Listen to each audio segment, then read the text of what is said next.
That Trump is someone that divide the country, someone that hasn't been part of making America united again.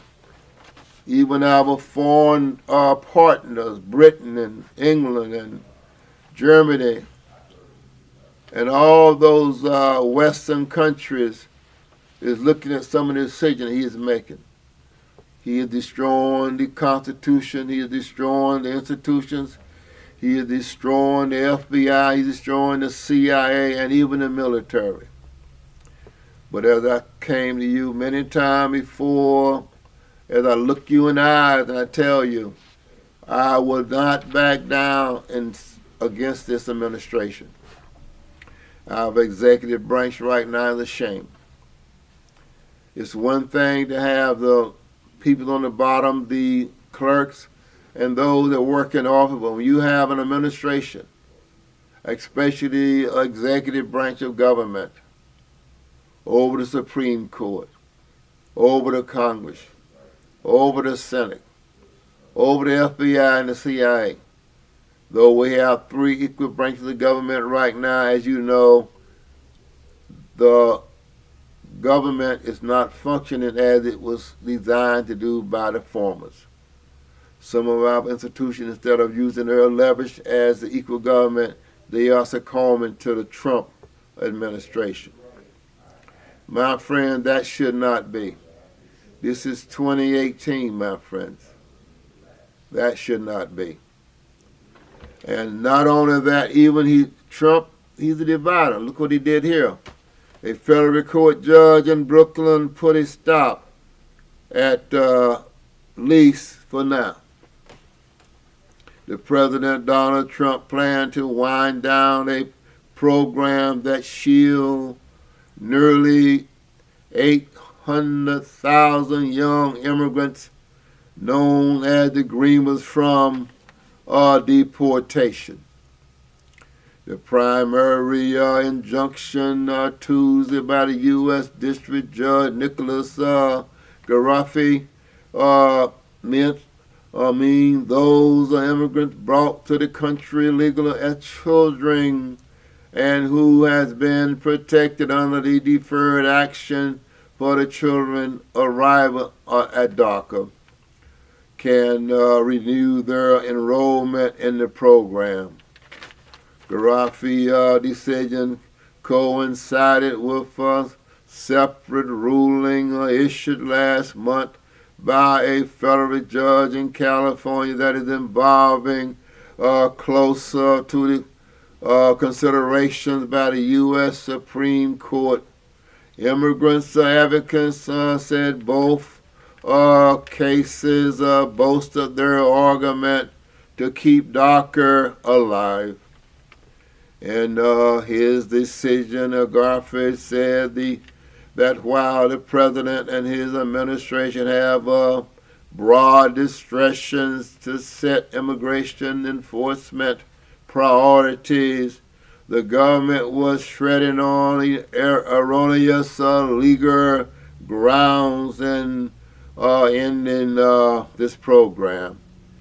Defendants do not appear to have rescheduled the DACA program as in the exercise of their discretion or because of reason, policies, judgment, Garoffi wrote, but instead, at least in significant parts, because they erroneously concluded that the program was unconstitutional and unlawful. The Trump administration held fast on Thursday to its argument that DACA was an unacceptable exercise of executive power under the former President Barack Obama. In today's order doesn't change the Department of Justice position on the facts.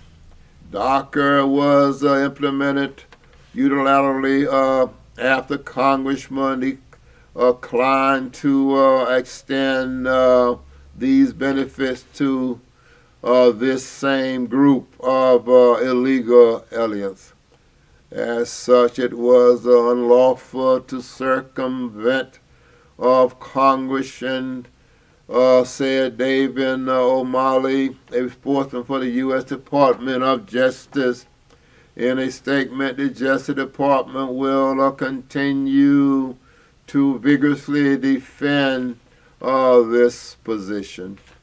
Immigrant advocates said the ruling affirms the argument they have been making all along, that the former president correctly exercised presidential discretion in putting in place the program protecting those young immigrants.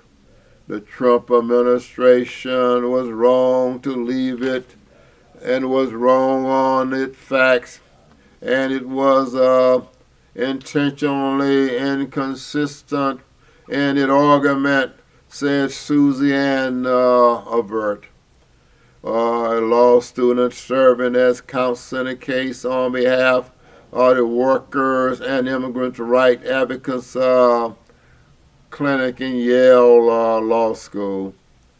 The court ruling today is a strong statement to the government that it cannot pull the plug from under the 700,000 individuals without proper justification, such as the momentary action.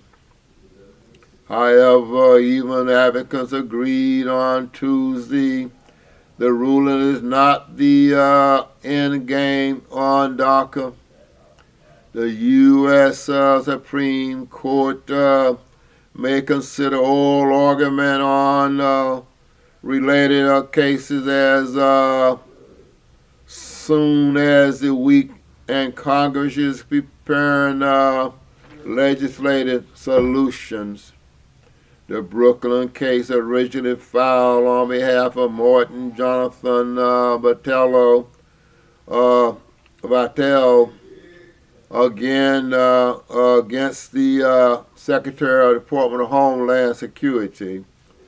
Vattel, a native of Mexico who lives in Bridgewood, Queens, and worked as a nursing home, told Newsday during the September 17th interview that it has been in this country. He's been in this country since he was 7 years old, and he's a dreamer, just wanted a fair chance.